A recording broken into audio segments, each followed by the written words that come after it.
Baik teman-teman, balik lagi bersama saya di part 2-nya ya. Oke teman-teman, daerah ini masuknya ke daerah Kabupaten Bandung ya teman-teman. Nah jalan ini ya teman-teman, ini belum lama, ya baru sekitar 1 atau 2 tahun jalan ini dipakai. Bukan dipakai, baru diperbaiki kemarin kan itu jalan teh batu-batu kerikil teman-teman. Tapi ini sekarang sudah dicor, jadi jalannya udah bagus, lancar buat para pengguna jalan gitu. Ya gitulah teman-teman, gunanya kita bayar pajak itu kan untuk memperbaiki jalan-jalan gitu. Jadi dari rakyat untuk rakyat gitu kan. Makanya suka ada slogan dari rakyat untuk rakyatnya ini. Kita bayar pajak kepada pemerintah, dari pemerintah balikin lagi ke rakyat. Ya, tahu sendirilah di negara Konoha ini kan anggaran dari atasnya mah misalkan 10.000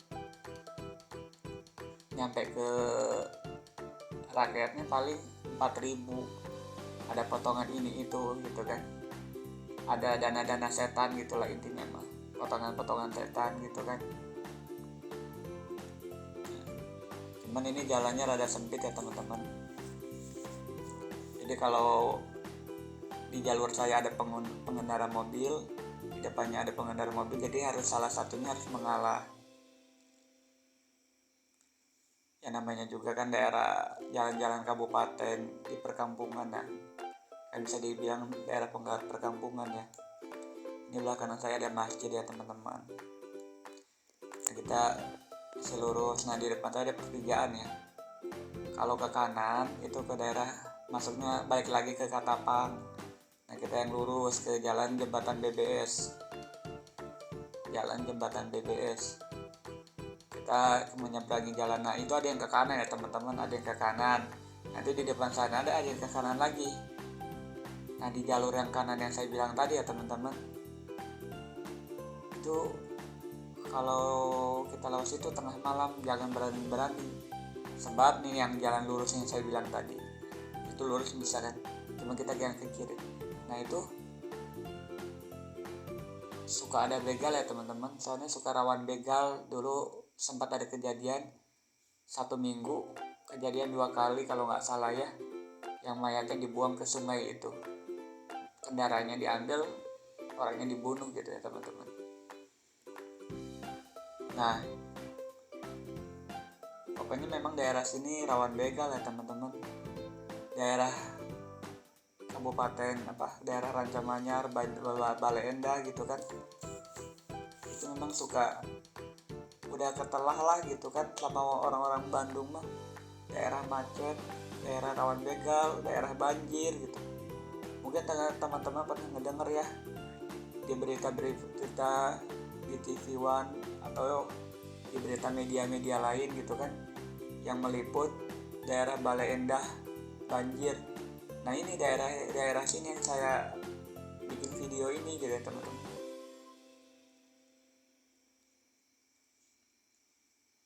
Daerah banjir, daerah macet. Kalau Rancamanyar itu emang udah semua orang pada tahu lah daerah macet kayak mana, apalagi kalau udah banjir ya teman-teman.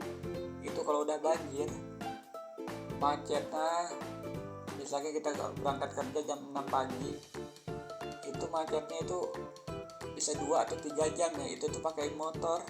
Apalagi kalau pakai mobil, yang ada nyampe kantor kita diomelin sama atasan gara-gara telatnya lama banget gitu kan.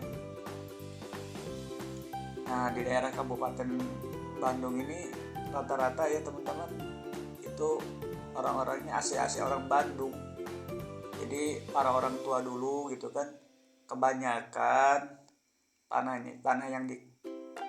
yang di kota itu dijual, mereka pindah ke pinggir, ke kabupaten. Ya mungkin zaman dulu kan kalau di kota mahal, kalau dipilihin ke kabupaten dari hasil penjualan itu ada sisa gitu kan, terus bisa beli banyak karena emang perbedaan harganya kan jauh gitu kan, kabupaten sama Bandung kota.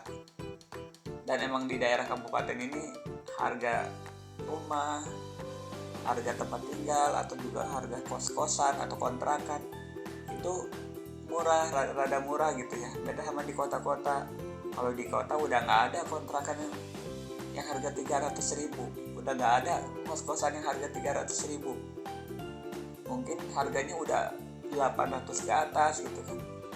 Tapi kalau di daerah sini harga 600.000, 300.000 masih banyak gitu. Bahkan harga 600 juga udah full servis sama tempat parkiran gitu. Tapi kalau di kota, dulu kan ada teman saya kerja bareng sama saya gitu kan, dia bawa mobil. Karena kita tinggal di kota, kita untuk kos-kosan aja dulu 600.000, 700.000 untuk kos-kosan. Untuk bayar parkirnya 500.000, berarti berapa? Udah 1.200.000 ya teman-teman. Tapi nah sekarang tuh kita pindah ke kabupaten dengan uang 650.000 itu udah dapat kos-kosan, udah dapat tempat parkir mobil, jadi lebih hemat ya teman-teman. Ya memang sih di jalur macet, cuman ya untuk memperkecil pengeluaran ya kita ya seperti itu. Makanya kita kalau lagi berangkat kerja itu suka pagi-pagi ya teman-teman. Nah kita maju lagi teman-teman. Nah ini nih ada pohon bambu ya. Nah di sini tuh suka banjir ya teman-teman. Kalau airnya udah udah banjir, udah meluap itu nyampe ke situ ya teman-teman, bisa selutut. Nah kita maju lagi, ini ada jembatan. Di depan kita belok kanan ya teman-teman. Yang lurus juga bisa, cuman jalannya bebatuan, tapi kita yang ambil kanan. Nah kita maju lagi ya teman-teman, maju lagi. Nah sebentar lagi kita nyampe di jembatan yang saya bilang tadi, jembatan Raja Manyar yang suka macet. Nah, di jembatan ini teman-teman, macetnya suka panjang banget. Jadi di situ tuh ada yang dari arah saya, ada yang dari arah sana, itu suka macetnya panjang banget. Nggak tahu ya kalau nggak ada Pak Oga. Untungnya di jembatan itu suka ada Pak Oga. Emang tiap harinya suka ada Pak Oga. Itu sangat membantu ya buat pengguna jalan. Soalnya kalau nggak ada si Pak Oga itu semrawut ya. Kesadaran akan sebagai pengendara itu nggak ada gitu. Tapi karena ada Pak Oga, jadi pada nurut ya, takut dimarahin. Karena kan kelancarannya jalan kan untuk kita juga, bukan untuk orang lain gitu ya teman-teman. Makanya buat pengendara mobil, motor, kalau ada sedikit rezekinya 500 perak atau 1.000 kita kasih ke Pak Oga. Karena kan Pak Oga itu tidak dibayar oleh pemerintah, dia hanya dikasih sama masyarakat yang ikhlas untuk memberikan gitu.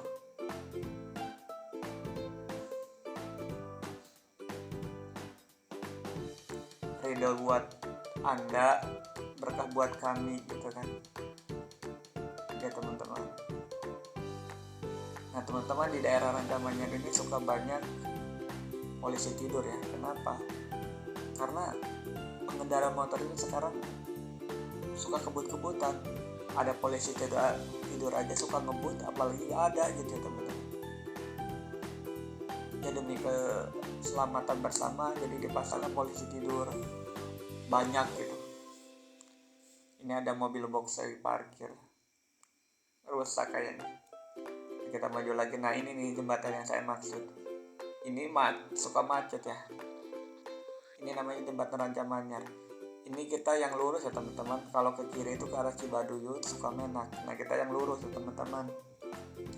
Nah ini Pak Oganya yang saya maksud tadi, itu suka rolling mereka bergantian, banyak teman-temannya lagi pada nungguin itu. Nah kita lurus, di depan lagi juga ada yang lurus, ada yang ke kanan ya, cuman karena kita mau ke arah jaluran Pasar Rancamanyar, kita yang lurus ya. Kalau ke kanan itu ke daerah Pak Mempek, Banjaran ya teman-teman. Pak Mempek, Banjaran, bisa tembus ke Pangalengan dan tembus ke sana lah ke seterusnya. Nah ini nih pertigaan yang saya maksud. Ada Pak Ogah juga di sini teman-teman. Pokoknya di depan tadi sama di sini ada Pak Ogah. Tiap hari pasti ada gitu. Nyampe malam mereka, sampai jam 10 malam biasanya. Nah, kita yang lurus. Nah di depan saya ini ada Pasar Rancamanyar ya teman-teman. Pasar ini baru direnovasi ya sekitar 6 bulan yang lalu ya. Dulu mah semrawut, diperbaikin lah sama pemerintah Kota Bandung tempat parkirnya. Tapi aneh ya teman-teman, meskipun udah disediakan tempat parkir yang luas, tapi mereka tetap parkir di jalan-jalan ini. Makanya di sini jam 6 pagi sampai jam 11 siang itu suka macet. Udah mah jalan sempit, banyak mobil parkir mobil-mobil apa ya, yang suka bawa bahan-bahan pokok untuk dijual di pasar, parkir di situ. Udah mah jalan sempit, banyak mobil motor yang parkir, ya makin sempit harusnya kan, karena pemerintah udah merenovasi, jadi kita harus punya kesadaran untuk memanfaatkan tempat itu untuk tempat parkir gitu kan. Jadi kalau jalan lancar juga kan buat kita juga, buat kelancaran bersama, bukan buat siapa-siapa. Jadi ayolah gitu, kesadaran akan ketertiban itu diutamakan, taat aturan. Kita masih maju ya teman-teman.